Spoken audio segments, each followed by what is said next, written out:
Before we begin, I thought it would be fun if everyone lets me know in the comments where they're watching this video from.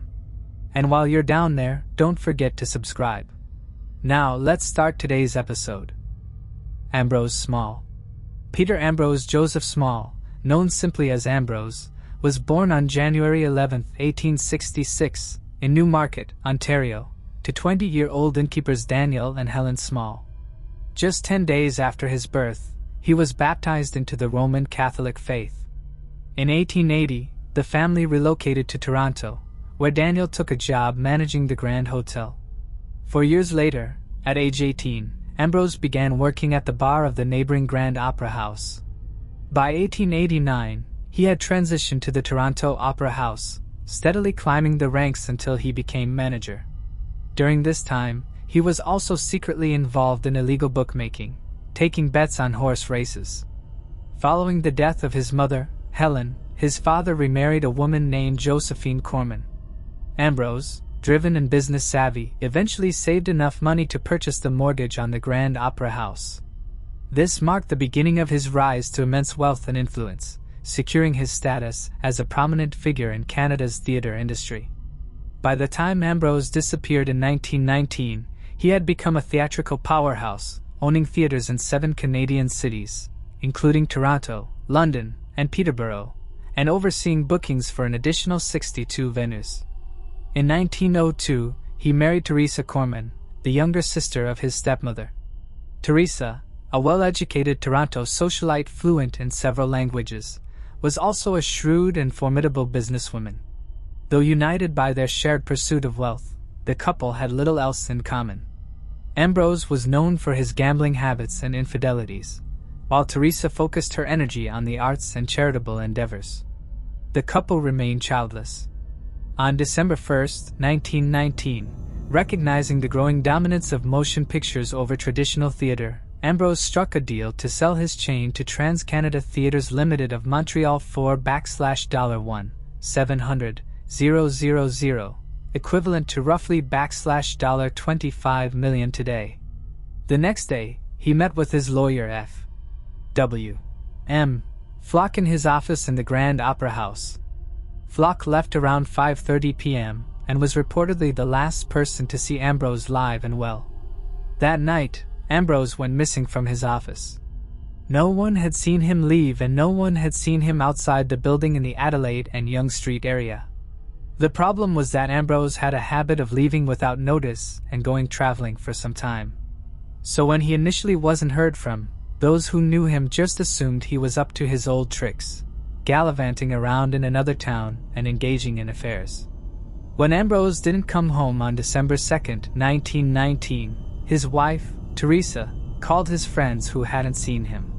One warned her off making a big deal of it, so she decided to wait it out for a few weeks. Then on December 16th, the manager of the Grand Opera House contacted the local authorities and an extensive investigation was launched into the disappearance of Ambrose Small. It's unknown if the manager called on his own behalf or on Teresa's. Ambrose took no money with him when he disappeared. His bank accounts bursting at the seams was still full of his riches. No ransom note came. There was no evidence of a scuffle or kidnapping in his office. It seemed that the 53-year-old had simply vanished into thin air. Police analyzed the plots and themes of plays showing at his theaters but found no leads from this. He had not left any cryptic clues behind. Teresa believed that Ambrose had succumbed to another woman, but nonetheless, she offered a $500 reward for information about her husband's whereabouts, later increasing this reward to $50,000. Inside Ambrose's office, investigators discovered a hidden room he had reportedly used to settle gambling debts and host discreet meetings with actresses and performers from his theater. Despite the intrigue, a thorough search of the space turned up nothing useful, leaving detectives back at square one. A handful of witness sightings emerged, though their credibility varied. One hotel owner adjacent to the Grand Opera House claimed Ambrose visited the evening he vanished, staying until around 7 p.m.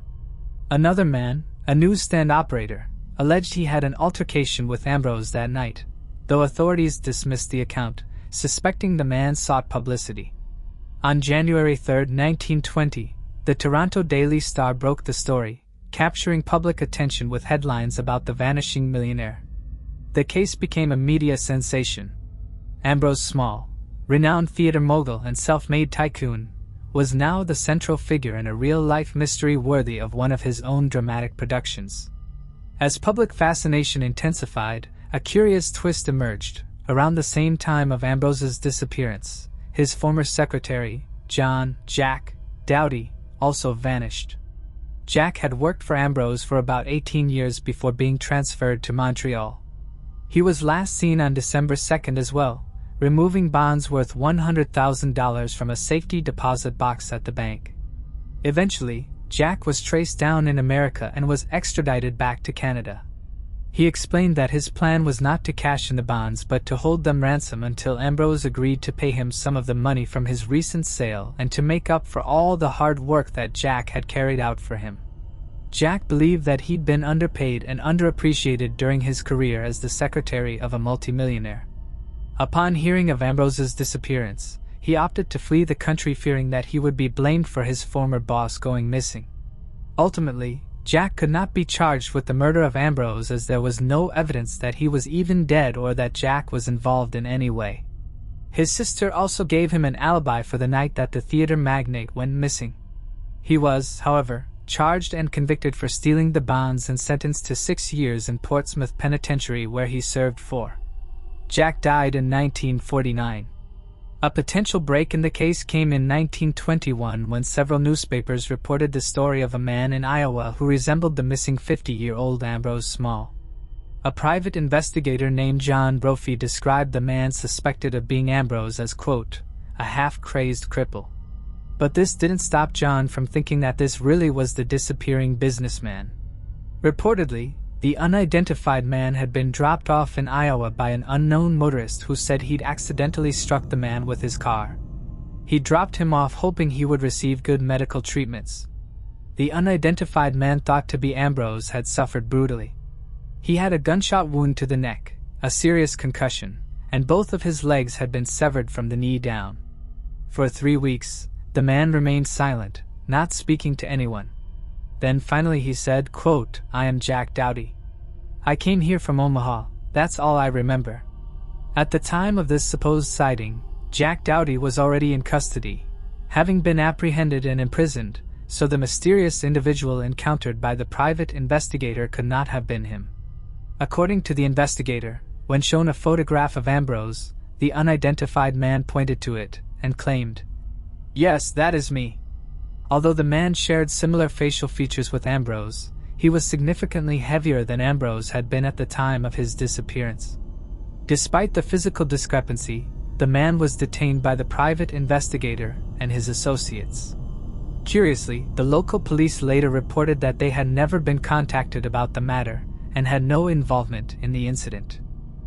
Little else is known about this lead, and to this day, the identity of the man remains a mystery, with no confirmation as to whether he was ever definitively ruled out. Following this episode, the case lost momentum and was eventually closed. However, in 1936, the investigation was revived under the direction of Edward Hammond. Hammond reviewed the original case files, consulted members of the initial investigative team, and re-interviewed key witnesses. His findings led him to believe that Ambrose had been murdered as part of a conspiracy orchestrated by his wife, Teresa. Hammond also suggested that Austin Mitchell, the first investigator assigned to the case, may have deliberately overlooked or suppressed evidence that pointed to Teresa's possible involvement. Notably, Hammond wasn't alone in suspecting her. Gertrude and Florence Small, sisters of Ambrose, also believed that their brother's wife was in some way, shape, or form connected to the case. Since their father remarried, the two sisters had been financially dependent on Ambrose and they ended up ensnared in a lengthy court dispute with Teresa over their brother's wealth. They also hired a private investigator to look into their sister-in-law and discover any connection between her and the disappearance of Ambrose, but nothing was ever found. Teresa passed away on October 14, 1935, bequeathing the majority of her holdings worth tens of millions of dollars today to the Roman Catholic Church. According to the Portsmouth Evening News, a year later in 1936, Florence Small presented a letter of confession from someone called Reuter which states as follows: Per Ambrose was killed on December 2, 1919. And I know that part of his body, the trunk, was buried in the Rosedale Ravine dump and other parts of the body were burned in the Grand Opera House furnace. You will be surprised, my dear Florence and Gertrude, to learn that I am more responsible for your brother's death. God forgive me, Reuter. It's unknown if police investigated this lead or cleared it as some sort of sick hoax. It's also uncertain where the letter came from exactly. The letter was published worldwide, including in the New York Daily News and the Portsmouth Evening News and in the United Kingdom. Since the mysterious disappearance in December of 1919, the case of Ambrose Small has continually attracted attention. While the case may be called and Ambrose was declared dead in 1924, there have been sightings of him all across the globe.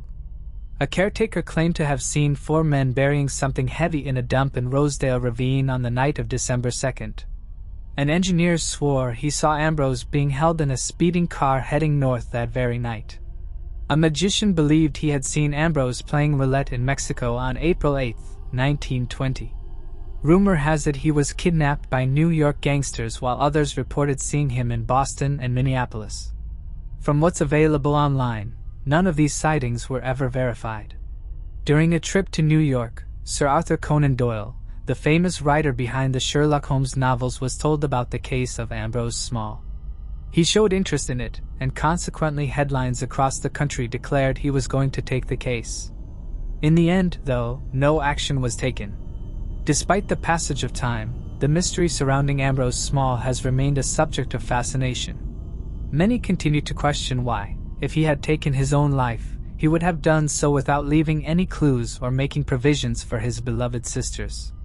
The idea that a wealthy, well-known man could disappear without a trace, or go unrecognized due to amnesia, strikes many as implausible. Some amateur sleuths suggest he may have been murdered by a jealous husband of one of his lovers, while others believe he may have died during a failed kidnapping attempt. Over the years, the case continued to stir public curiosity. In 1965, police investigated a potential burial site, and in 1970, rumors circulated that his spirit haunted the Grand Opera House. 4 years later, in 1974, the Toronto Sun ran a 6-page feature revisiting the baffling case. The bizarre nature of his disappearance earned it the label, "The Crime of the Century." More than a century has passed since Ambrose Small vanished without a trace on December 2, 1919, and the truth behind that night remains a mystery. Moving on to the next case. Camila Lyman. Camila, later known as Cam Lyman, was born on September 4, 1932, in Westwood, Massachusetts, to Arthur T. Lyman and his wife. The Lymans were part of Boston's old money elite, having amassed significant wealth through the cotton industry, and Arthur himself had a long history of public service. Cam, who eventually began identifying as male, shared a strong bond with his father, particularly through their mutual passion for show dogs. Known for being self-reliant, Cam never married or dated, but was widely regarded as intelligent and highly skilled in his field. He devoted his life to breeding champion show dogs, especially favoring Clumber Spaniels and Bernese Mountain Dogs. Following his father's death from lung cancer in 1968 and his mother's passing in 1973, Cam became increasingly isolated and eccentric. Sometime after his mother's death, he relocated to Rhode Island, and by 1978 had begun living as a man, shortening his name from Camila to Cam. By 1985, Cam had transformed his appearance using steroids and a revamped wardrobe, adopting the stereotypical look of a man, complete with a mustache. Around this time, he formed a close relationship with George O'Neill, a dog handler he came to trust deeply. George took over the care of Cam's 40-acre estate and the nearly 60 dogs he lived with. He not only ensured they were fed and cared for but also represented them at shows. Yet Cam's eccentricities extended beyond his isolation and minimal contact with family. He was known to carry a briefcase filled with expensive jewelry valued in the thousands and routinely brought large sums of cash, sometimes thousands of dollars, on simple shopping trips. In December 1987, Cam's family noticed something unusual. For the first time, they didn't receive a Christmas card from him. Concerned, they began to investigate and realized they hadn't heard from Cam in several months. More alarmingly, checks made out to Cam were now being deposited into a Rhode Island bank account using a different endorsement rather than his signature. The family notified authorities of Cam's disappearance. They also contacted the law firm in charge of his trust, and a private investigator named Charles Allen was hired and sent to investigate the matter. Charles uncovered that Cam's caretaker and sole confidant George O'Neill had been depositing the 54-year-old's trust fund checks into his own accounts, and also that he held Cam's power of attorney and stood to inherit $2,500,000 from Cam's estate. Authorities questioned O'Neill in regards to Cam's disappearance, and were told that earlier that summer, the pair had fought over the phone about the dogs and that O'Neill's employer had hung up on him. The next day, when O'Neill went over to the home, he found the phone ripped out of the wall and the doors wide open. O'Neill claimed that he believed Cam had gone to Europe to get sexual reassignment surgery. However, he could not provide any proof of this. He also couldn't explain why for 6 months he had failed to report Cam as a missing person. Not only this, but O'Neill then refused to allow law enforcement to search the property. He continued to show Cam's dogs as his own, and he somehow continued to keep cashing Cam's checks. Reportedly, much of Cam's cash had dwindled. Between $3 and $5 million of it was gone. Meanwhile, P.I. Charles Allen did not believe that Cam had gone for the operation because the 54-year-old man was afraid of going to the dentists and doctors. His sister Mary added that she didn't believe he would leave his faithful beloved dogs behind. Cam was declared dead in absentia in 1995. Then in 1997, a decade after his disappearance, Cam's body was found in the septic tank of his property in Hopkinton, Rhode Island. The new owners of the house had found the remains when they noticed a strange smell emanating from the sewer.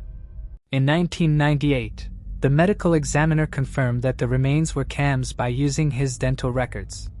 It was determined that he'd been killed around the time that he went missing. In February 2003, George O'Neill was indicted for embezzling $15,000 from Cam's estates.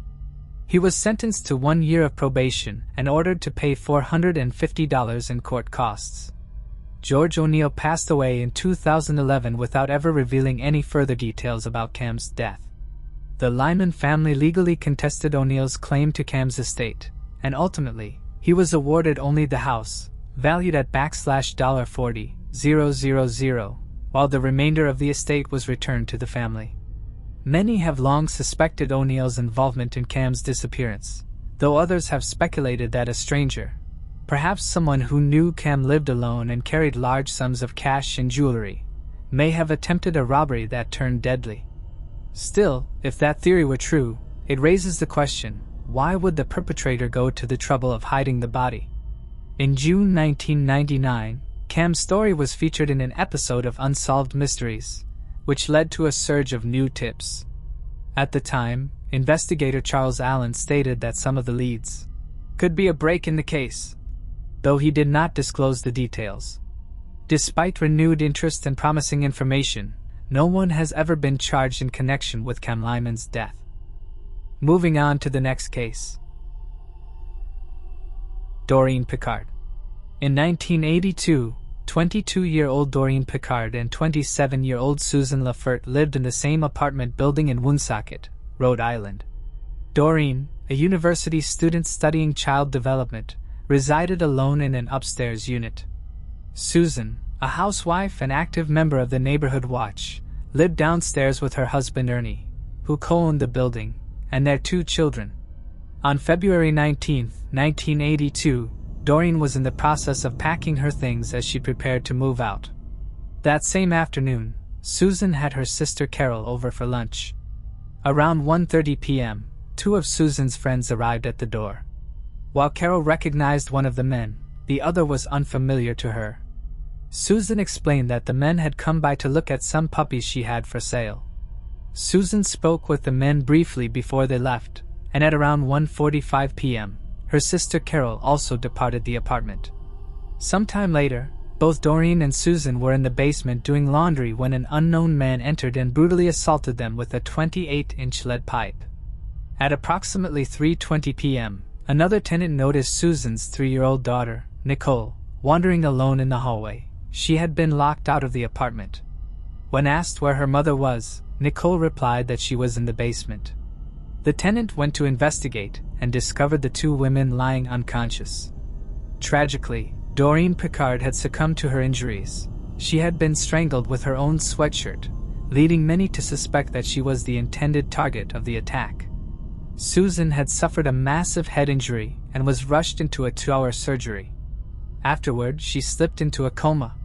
Susan spoke with the men briefly before they left, and at around 1:45 p.m., her sister Carol also departed the apartment. Sometime later, both Dorene and Susan were in the basement doing laundry when an unknown man entered and brutally assaulted them with a 28-inch lead pipe. At approximately 3:20 p.m., another tenant noticed Susan's 3-year-old daughter, Nicole, wandering alone in the hallway. She had been locked out of the apartment. When asked where her mother was, Nicole replied that she was in the basement. The tenant went to investigate and discovered the two women lying unconscious.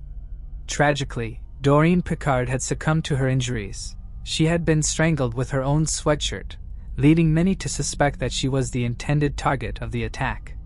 Susan had suffered a massive head injury and was rushed into a 2-hour surgery. Afterward, she slipped into a coma. The lead pipe was found in the building 4 days later. Law enforcement believed that the perpetrator had chosen his victim based on newspaper ads.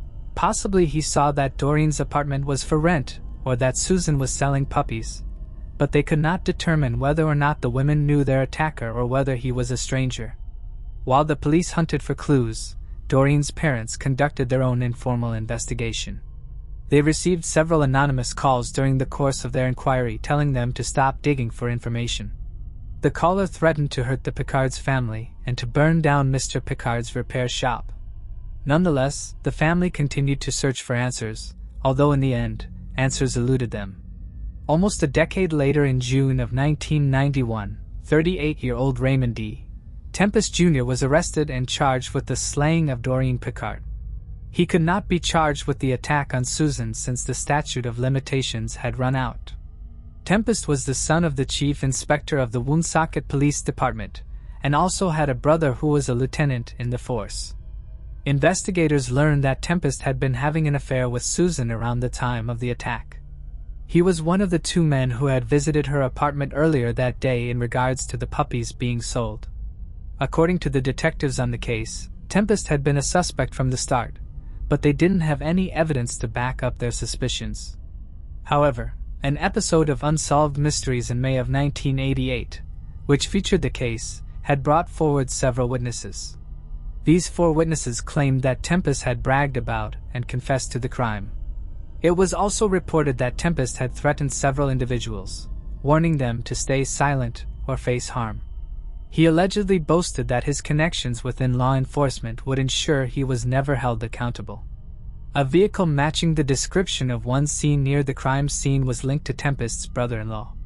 Witnesses for the prosecution claimed that shortly after the attack, Tempest had visible bite and scratch marks on his wrists, and that he had been actively seeking alibis for the time of the murder. Investigators theorized that a confrontation between Tempest and Susan escalated, and when Dorene intervened, she became the fatal victim. Authorities also suspected that Tempest's brother, Gordon, played a role in covering up the crime. In April 1992, Tempest was found guilty of second-degree murder and sentenced to 85 years in prison, while Gordon was convicted of perjury. Prosecutors further alleged that the Tempest family had engaged in witness intimidation to prevent people from testifying. In 2014, the Innocence Project took interest in the case after Tempest contacted them, hoping to prove his innocence. The Innocence Project believed that he had been arrested and convicted as a result of coercion of witnesses by corrupt policemen and overzealous prosecutors. Tempest believed that the Woonsocket Police Department knew who was really behind the crimes, but had covered it up and set him as the foreman. According to Tempest, the real perpetrator was a man named Donald DeJesse who died in 2011. He's not the only one who thinks so. Susan's daughter, Nicole, pointed out DeGisi as her mother's attacker when they attended Dorene's funeral. Reportedly, after Susan woke from her coma, she identified DeGisi, but later said she couldn't remember who her attacker was. That same year, Tempest's 2014 request for help clearing his name via DNA testing was not accepted by the courts. The testing was to be carried out on the hairs found on Dorene's hands. They have since been confirmed as not coming from Tempest. However, investigators have argued that they could have come from the laundry room floor. In 2015, Tempest's conviction was vacated by a judge based on the alleged misconduct and unreliability of witnesses brought forward. Today, many people believe that Tempest was set up. It's been pointed out that Nicole had told her family about Donald, but that she had not reacted in any way to seeing Tempest despite the fact that she saw him several times after her mother's attack. It's also been said that DeGisi had made several incriminating statements to Susan's sister-in-law and that a woman who'd received a phone call in which an anonymous person confessed to the case identified the man's voice as DeGisi's. Also in 1987, Gordon Tempest was involved in a bust and arrested a known criminal named Stanley Isra. Coincidentally, Isra, believed by some to be the true informant, was the brother of one of the lead investigators on Susan and Dorene's case, raising suspicions that framing Raymond Tempest could have been an act of retaliation. The investigator maintained that it was his informant who directed him to Tempest, but there is significant speculation that the informant was actually Isra. Another major inconsistency in the prosecution's case came from a key witness who repeatedly contradicted herself. At one point, she claimed that Tempest brought a puppy home to his children, who were thrilled, despite not actually knowing the family. Furthermore, the puppy had not even stayed with Tempest. It was given to a friend who had visited Susan with him. This same witness also claimed that Gordon Tempest hid the murder weapon to protect his brother, though she had earlier stated that Gordon knew nothing about the crime. All four prosecution witnesses were considered vulnerable due to their ties to drugs, trafficking, or sex work, casting doubt on the reliability of their testimonies. In 2017, the state prepared to retry Tempest, but in December, he entered an Alford plea, asserting his innocence while acknowledging that the evidence could lead to a conviction. He was subsequently released, effectively closing the case. Still, many believe justice was never truly served and that Dorene Picard's real killer remains free. Moving on to the next case. Jennifer Bastion. Jennifer Bastion lived in Tacoma, Washington, and was preparing for a YMCA bicycle tour of Lopez Island. On August 4, 1986, shortly after 2 p.m., she set out on her bike toward Point Defiance Park with plans to return home afterward. Several people later reported seeing her in the park that afternoon. When she didn't return that evening, her family contacted the police. It wasn't until 28 days later that her body was discovered by a group of joggers near 5 Mile Drive. She had been assaulted and strangled. Investigators recovered DNA evidence near her body, which they believed belonged to the person responsible for her death. At one point, David Harold Fisher was considered a possible suspect. David had taken the life of Laura Lee Burbank in the Tacoma area in 1970 and received a 20-year prison sentence for the crime. However, on September 1, 1974, he escaped from prison. His absence wasn't discovered until the evening prisoner count. Investigators suspected he may have returned to the Tacoma area and possibly encountered Jennifer. On December 6, 1989, Jennifer's case was highlighted on Unsolved Mysteries, generating a few leads that ultimately went nowhere. Then, on January 4, 1990, the program aired an episode about David Fisher. Remarkably, he watched the broadcast himself.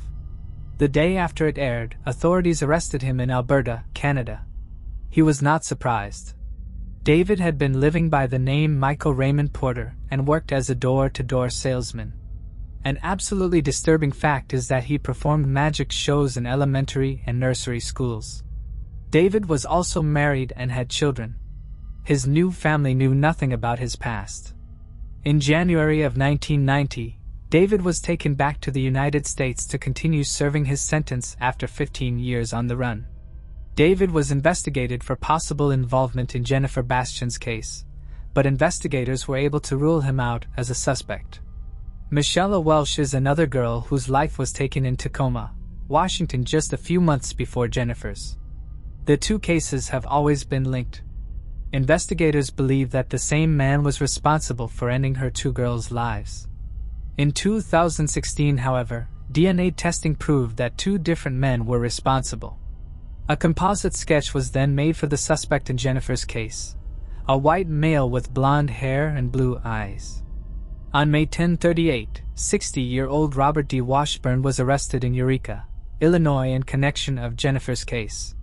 He had inserted himself in investigation. Robert told investigators that he was in the park when Michelle had disappeared and Jennifer. He had been living less than 5 miles from Point Defiance Park and only a few miles from Jennifer's home. Investigators arrested him after his DNA matched the evidence found on Jennifer's body and clothing. In January 2019, he pleaded guilty and admitted to abducting Jennifer while she was riding her bike in the park. He dragged her into the woods, where he assaulted and strangled her. He received a sentence of 27 years in prison. For those interested, DNA testing also identified Gary Hartman in 2018 as the person responsible for taking Michelle's life. Moving on to the next case. Simonetta Ferrero. July 24, 1971 started off like any other day for Simonetta Ferrero, a 26-year-old woman living with her parents and two sisters in Milan. The family was getting prepared for a holiday to Corsica where they would spend 1 month soaking up the sun and splashing about in crystal-clear waters. Simonetta was, as one would expect, excited about the trip. The family's flight was later on that evening, but first, the young woman had some errands to run. Just before 10 a.m. that morning, Simonetta left her home and headed out. At 10:37 a.m., she purchased a French-Italian dictionary. Simonetta was also known to exchange currencies at this point, and went on to visit a perfume shop where she bought cosmetics. Although the 26-year-old had a few other things to attend to after this, including a beautician's appointment, she did not show up.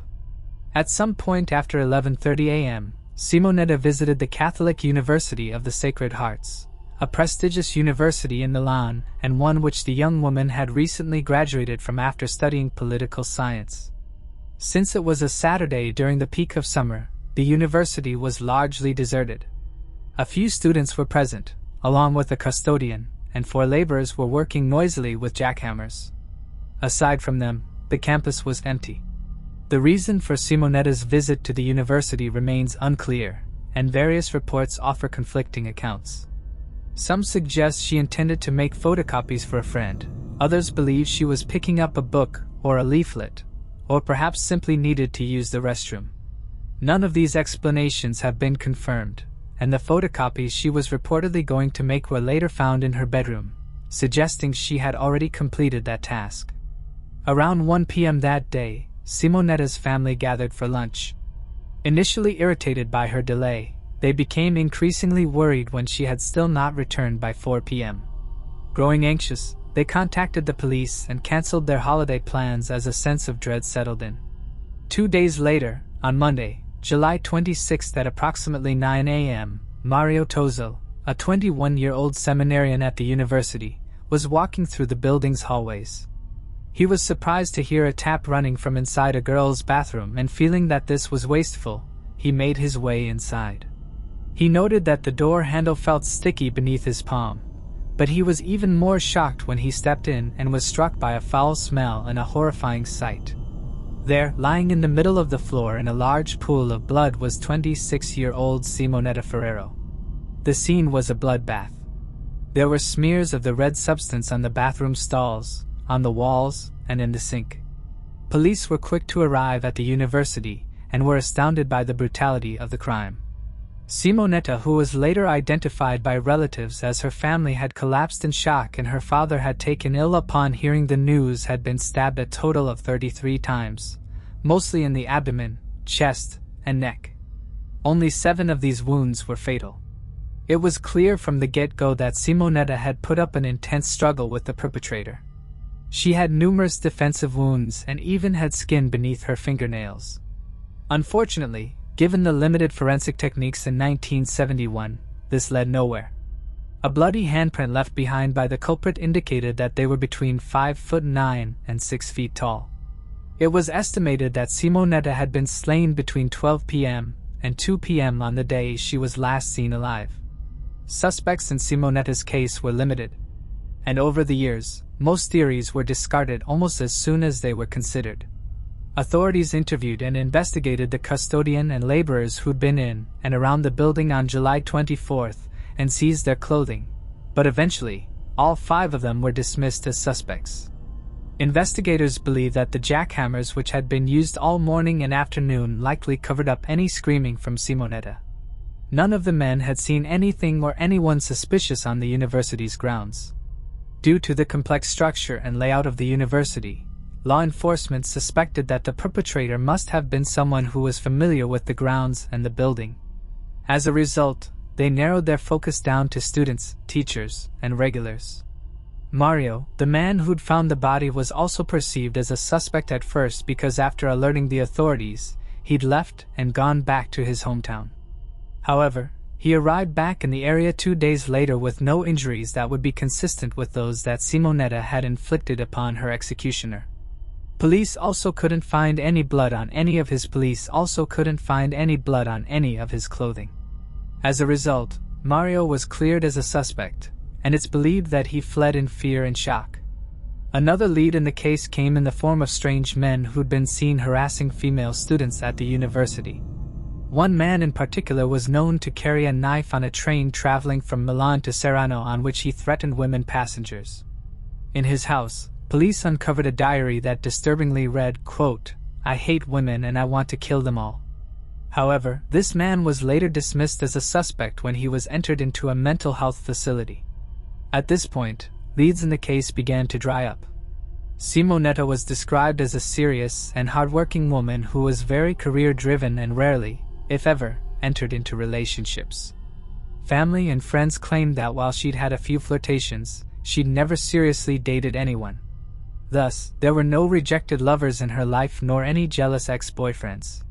She came from a wealthy background and worked at the same company her father did, interviewing prospective employees.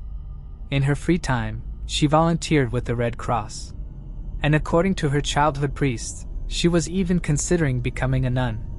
Authorities wondered if the attack was sexually motivated, but tests confirmed that Simonetta had not been sexually assaulted.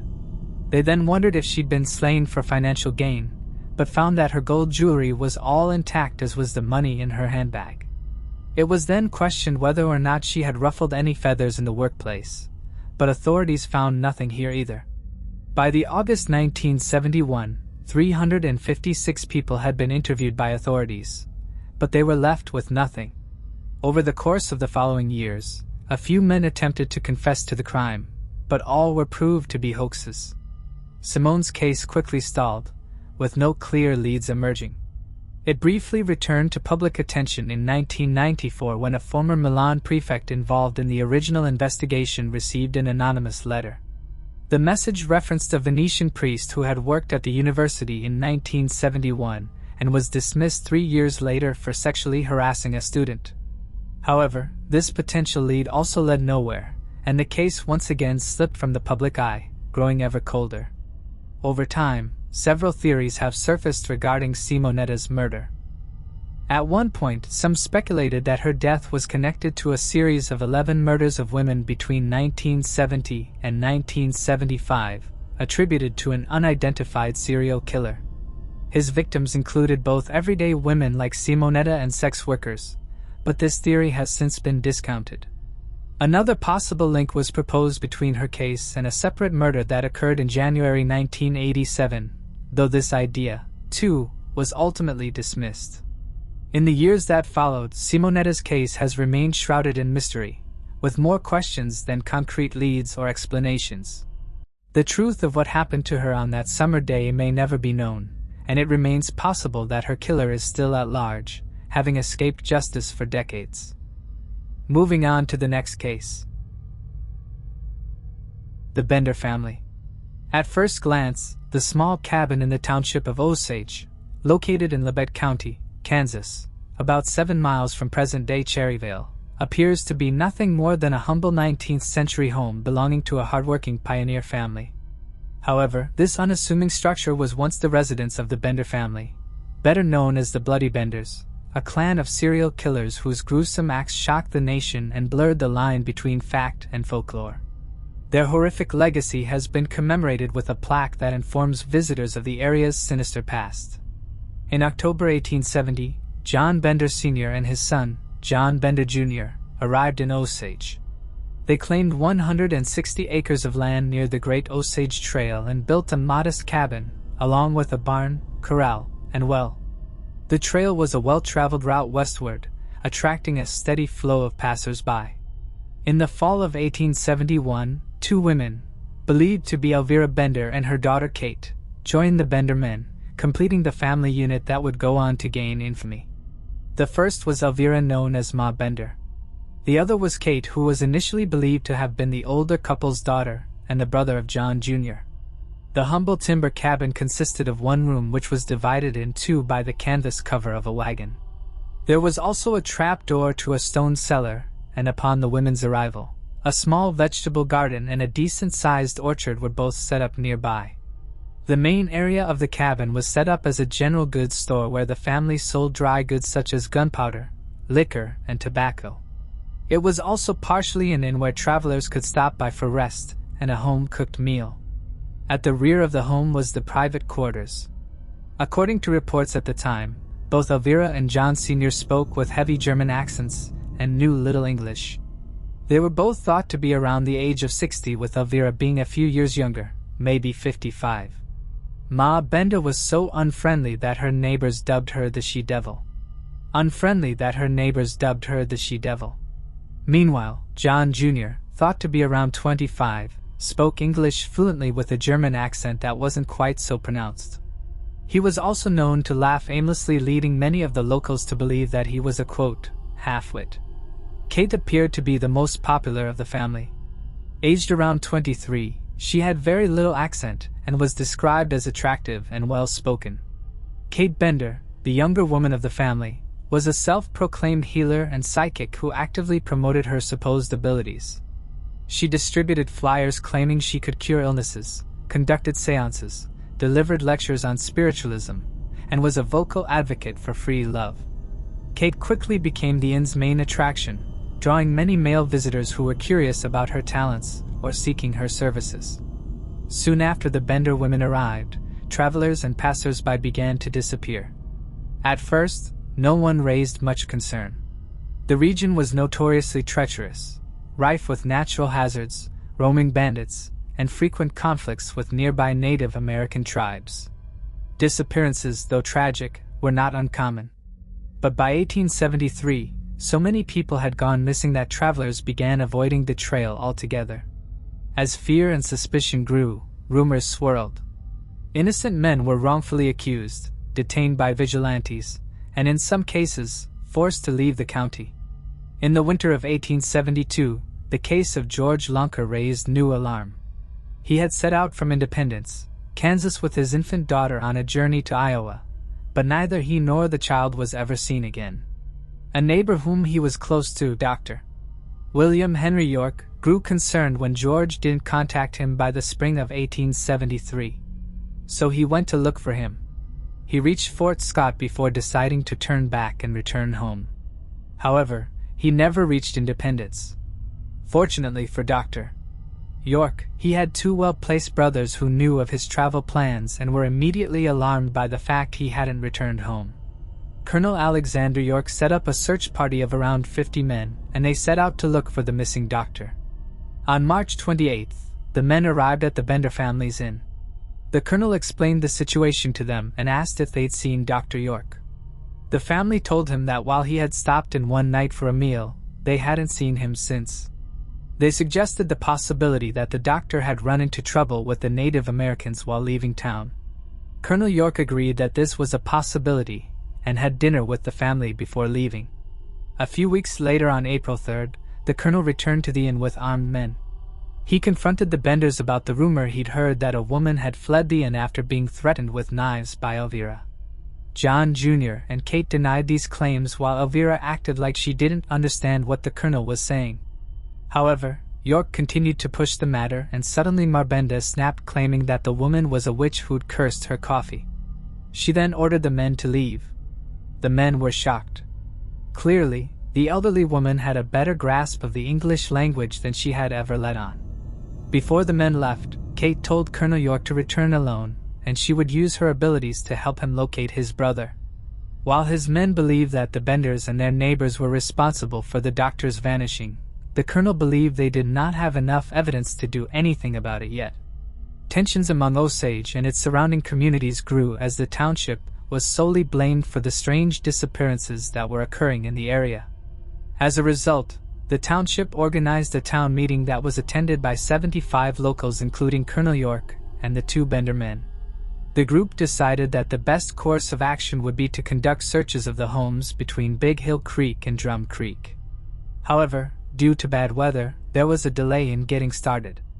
After a few days passed, a local passing by noticed that the animals were roaming around and the building was oddly quiet. It was then realized that the Bender family had fled the area. Volunteer searchers arrived on the scene to find that most of the family's clothing, food, and other possessions were gone. Upon entering the building, a foul odor was immediately noted. Following the scent, the men came to a trap door in the floor which had been nailed shut. When they opened it, they found clotted blood on the stone floor of the cellar.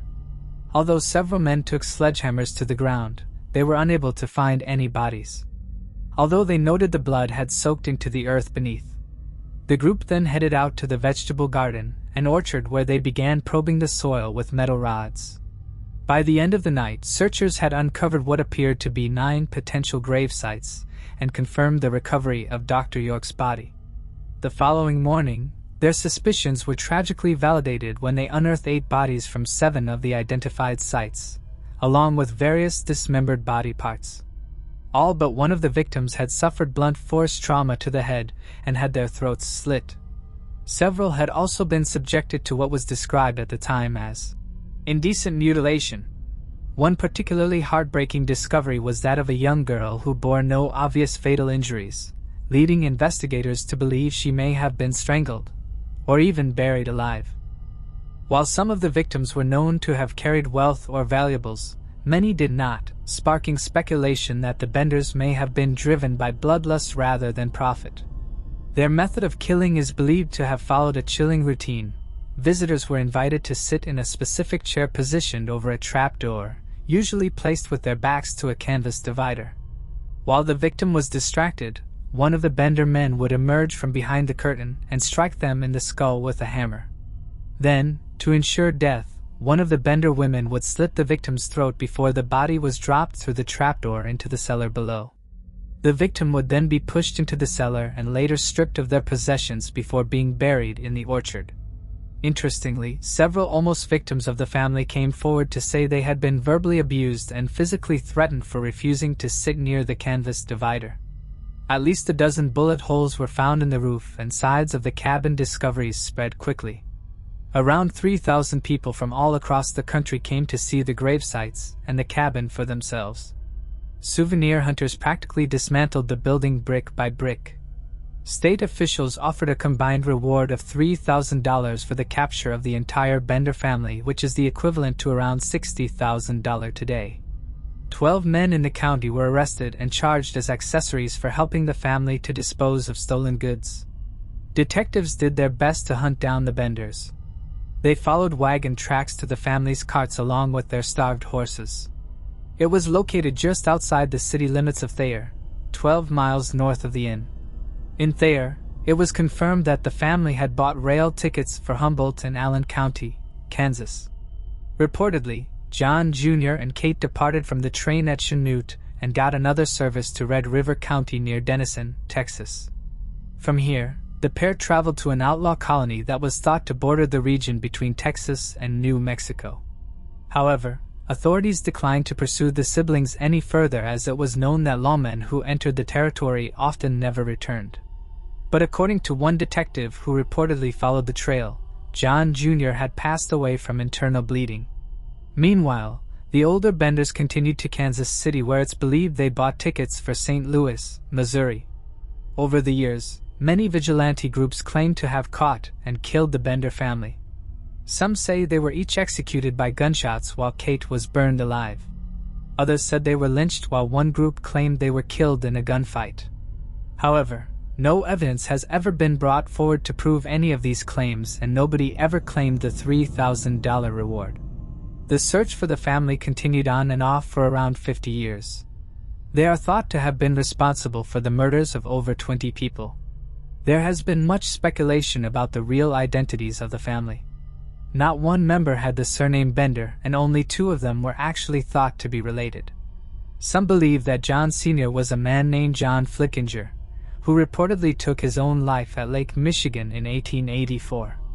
That same year, a man resembling Pa Bender was arrested in Montana for a murder carried out in Idaho, where the victim was killed by a blow to the head using a hammer. However, before he could be identified by Cherryvale authorities, the man hacked off his own foot so that he could escape his shackles and swiftly bled to death. By the time investigators arrived, the body couldn't be identified due to decomposition. Elvira's real name is believed to be Almira Hillmark, although it is frequently misspelled as Meik, M-E-I-K. She allegedly had numerous husbands, and according to rumor, she killed several of them. She also had 12 children, one of whom is thought to have been Kate Bender, whose real name was reportedly Eliza Griffith. John Jr.'s real name was John Jebbert, and he is actually thought to have been Kate's husband, not her brother. In 1889, a woman named Almira and her daughter, Sarah Elizabeth, were arrested for larceny in Michigan. They were accused of being Elvira and Kate, but their identity was never confirmed. However, due to a lack of definitive evidence confirming the women's identities, they were ultimately released. What became of them remains a mystery. In truth, the fates of all 4 Bender family members are unknown, and no verifiable evidence has ever surfaced to clarify what happened to them after they vanished. Much of what is believed about their true identities is based on speculation, as no official documents have been found to confirm their real names or familial connections. The infamous cabin where the murders took place is long gone, but the land it once stood on was listed for sale in 2020. Intriguingly, the family who owned the property since the 1950s had never conducted any excavations on the site. This has fueled ongoing speculation that more victims may still be buried beneath the soil, their remains lying undiscovered to this day. Moving on to the next case. The Pettit family.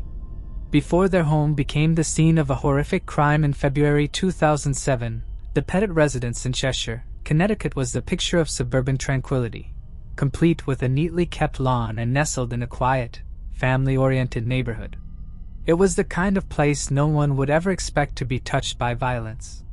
The Pettits were, by all outward appearances, a typical, well-respected family. Dr. William Pettit, 50, worked as an endocrinologist in Plainville and served as the medical director at the Joslin Diabetes Center at Connecticut Central Hospital. He had married Jennifer Hawkpatee in 1985. Jennifer, 48, was a nurse and co-director of the health center at Cheshire Academy, a private boarding school. The couple had 2 daughters, both described as bright and accomplished. Their older daughter, 17-year-old Haley, had just graduated from Miss Porter's school, where she was an active member of the cross-country, basketball, and rowing teams. A high honors student, she was planning to attend Dartmouth College, inspired by her parents' careers and eager to pursue medicine. Haley was also deeply committed to a cause close to her heart. She led a Walk MS team called Haley's Hope, through which she raised over $55,000 for multiple sclerosis research after her mother's diagnosis. The Pettits' youngest daughter, 11-year-old Michaela, had plans to take over the team once Haley left for college, intending to rename it Michaela's Miracle. She loved cooking for her family, a task she took on regularly, and also enjoyed gardening alongside her father. But everything changed that fateful summer. On the evening of July 22nd, Jennifer and Michaela made a routine trip to their local stop and shop to pick up ingredients for dinner. While there, they caught the attention of 26-year-old Joshua Komisarjevsky, who noticed their nice car and decided to follow them home.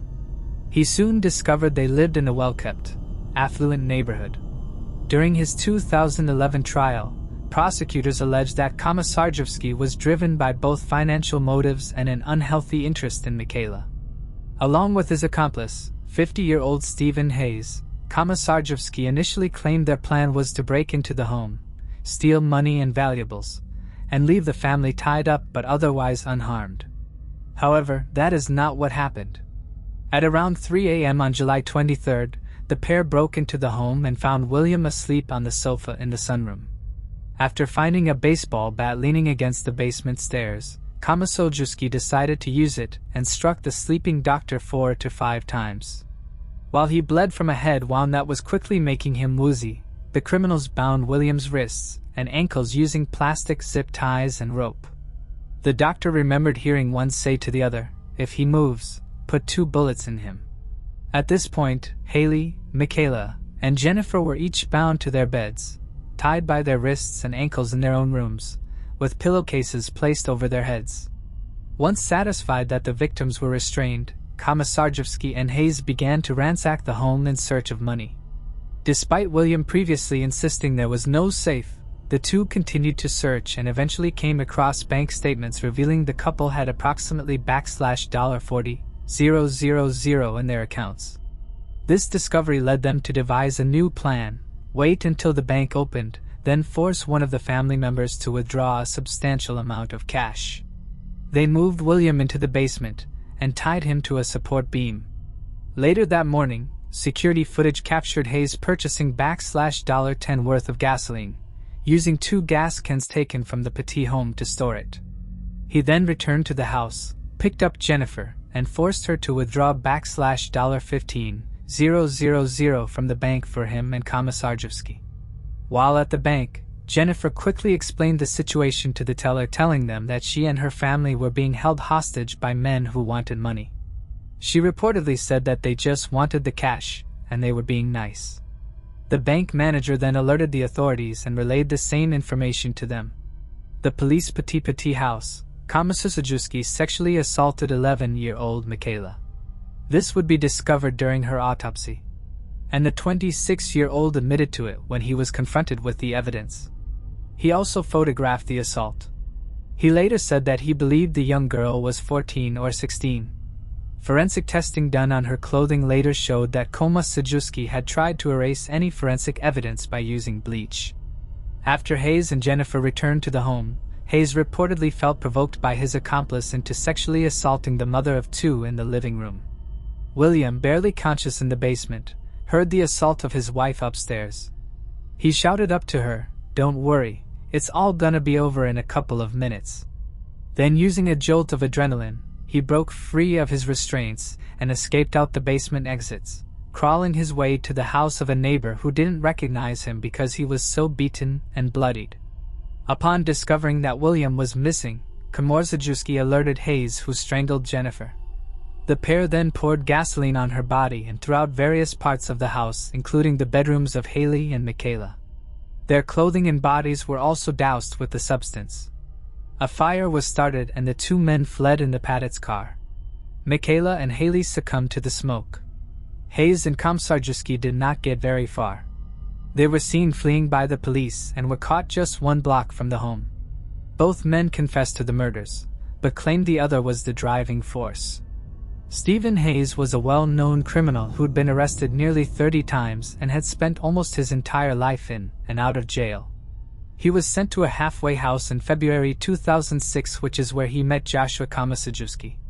Joshua was adopted by the son of a theatrical director after his own mother, who was only 16, gave him up. In the 90s, his sister accused him of sexually assaulting her. Komisarjevsky added that he had also been sexually abused by his foster brother when he was just 14. Komisarjevsky also spent most of his life in and out of jail, and once told authorities that he enjoyed the feeling of invading private homes and violating the security of the house's inhabitants. Both men were convicted of the murders among other charges. They were each sentenced to death, but in 2015, due to the abolition of the death penalty in Connecticut, their sentences were commuted to life in prison. Not only was this crime truly horrific, but the part played by the police department has become controversial. Many have questioned why the police didn't act sooner, especially since they were already on the scene. Some believe that earlier intervention might have saved Jennifer and the two girls. Law enforcement later explained that they believed they were dealing with an active hostage situation and were unsure how many suspects or weapons were inside. Reports also indicated that senior officials had instructed officers not to approach Hayes upon his return with Jennifer, and to avoid calling or entering the home. In the years since, Komisarjevsky, now 40, has tried to appeal his conviction and seek a new trial. However, earlier this year, the Connecticut Supreme Court denied his appeal. William Pettit, the sole survivor of the brutal attack, found a path forward. In 2012, he remarried, tying the knot with Christine Palouf, whom he met while volunteering with the Pettit Family Foundation. The following year, they welcomed their first child together, a son named William Pettit III. William no longer practices medicine. Instead, he dedicates his time to the foundation, which focuses on youth education, support for individuals with chronic illnesses, and protection for those impacted by violence. The Pettit family home, marked by unimaginable loss, has since been demolished. It is now a lot containing a memorial garden for the family. Thanks for watching. I hope you enjoyed exploring these intriguing cold cases with me. If you found the video fascinating, don't forget to give it a thumbs up and subscribe to Cold Case Mystique for more deep dives into unsolved mysteries. Your support helps me bring you more compelling content. Leave a comment below with your thoughts or any cases you'd like me to cover next. See you in the next video, and remember, the search for truth never stops.